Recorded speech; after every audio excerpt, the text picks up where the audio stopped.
Hello दोस्तों, crime.com में आपका स्वागत है। 16 जनवरी की रात को इमरजेंसी हेल्पलाइन नंबर 112 पर पुलिस को एक सूचना मिली। ग्रेटर नोएडा के नॉलेज पार्क के तुगलपुर इलाके में एक महिला का एक्सीडेंट हो गया है। बाद में उसकी पहचान 24 साल की काजल चौहान के रूप में हुई। प्रारंभिक जांच में पाया गया कि एक तेज रफ्तार महिंद्रा स्कॉर्पियो ने उसे टक्कर मार दी और बिना रुके तेजी से भागने के बाद हिट एंड रन दुर्घटना में उसकी मौत हो गई। काजल के परिवार ने 18 जनवरी को पुलिस को रिपोर्ट लिखवाई। इसे सड़क हादसा मानकर पुलिस ने केस दर्ज कर लिया था, लेकिन जब जांच पड़ताल की गई तो कुछ अन्य तथ्य सामने आए।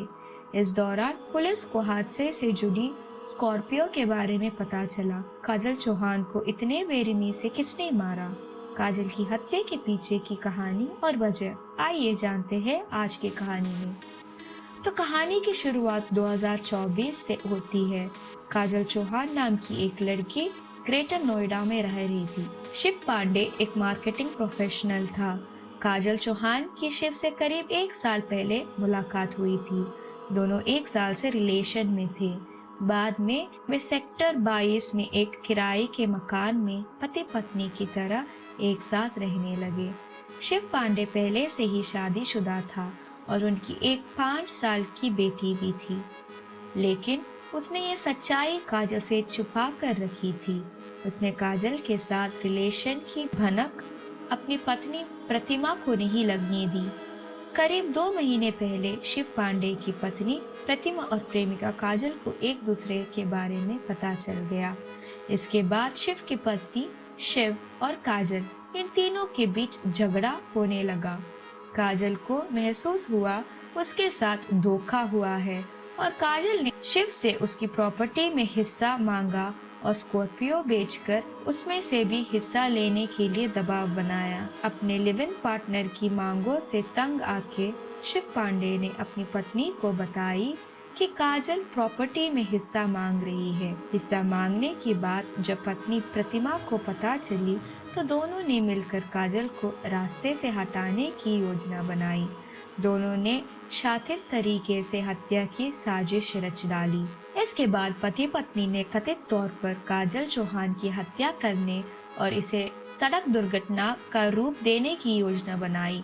शिव पांडे ने 16 जनवरी 2025 को काजल को ग्रेटर नोएडा स्थित तुगलपुर बुलाया। यहाँ वह अपनी पत्नी प्रतिमा के साथ स्कॉर्पियो कार में पहुंचा। जब वो शाम 5:30 बजे के आसपास उनका इंतजार कर रही थी, पांडे जो यात्री सीट पर अपनी पत्नी के साथ गाड़ी चला रहे थे और पहले से रची योजना के अनुसार उसने काजल पर तेज रफ्तार से स्कॉर्पियो कार चढ़ा दी, जिससे उसकी मौके पर ही मौत हो गई। घटना की वारदात को अंजाम देने के बाद दोनों आरोपी मौके से फरार हो गए। इसे सड़क हादसा मानकर पुलिस ने केस दर्ज कर लिया था, लेकिन जब जांच पड़ताल की गई, इस दौरान पुलिस को हादसे के केस को हत्या में बदल दिया। पुलिस ने उस काली स्कॉर्पियो की पहचान की जिसने कथित तौर पर महिला को टक्कर मारी थी। दोनों आरोपी 30 वर्षीय शिव पांडे और उनकी पत्नी 29 वर्षीय प्रतिमा पांडे को गिरफ्तार कर लिया। पुलिस ने दोनों पति पत्नी के खिलाफ नॉलेज पार्क थाने में बीएनएस की धारा 103 हत्या और 238 साक्ष्य मिटाने के तहत मामला दर्ज किया है। आरोपियों के कब्जे से घटना में इस्तेमाल स्कॉर्पियो गाड़ी और काजल का मिसिंग मोबाइल फोन पुलिस ने बरामद किया है। आरोपी दंपति ने योजना से दुर्घटना का रूप देखकर वारदात को अंजाम दिया था। थाना नॉलेज पार्क पुलिस ने पूरे घटनाक्रम की गहनता से जांच की और आरोपियों की रची साजिश सामने ले आए। केस रजिस्टर हुआ और आगे हम जानेंगे कोर्ट का फैसला। आपको क्या लगता है, इन दोनों को क्या सजा मिलनी चाहिए? अपनी राय कमेंट बॉक्स में दीजिए। अगर आपको ये वीडियो पसंद आया हो तो कृपया इसे लाइक करें, शेयर करें और अगर आपने अब तक सब्सक्राइब नहीं किया है तो प्लीज़ हमें सपोर्ट करें और इस चैनल को सब्सक्राइब करें। हमारे नए वीडियो की सूचना प्राप्त करने के लिए कृपया नोटिफिकेशन बेल आइकॉन पर क्लिक करें। मिलते हैं अगले वीडियो में। धन्यवाद।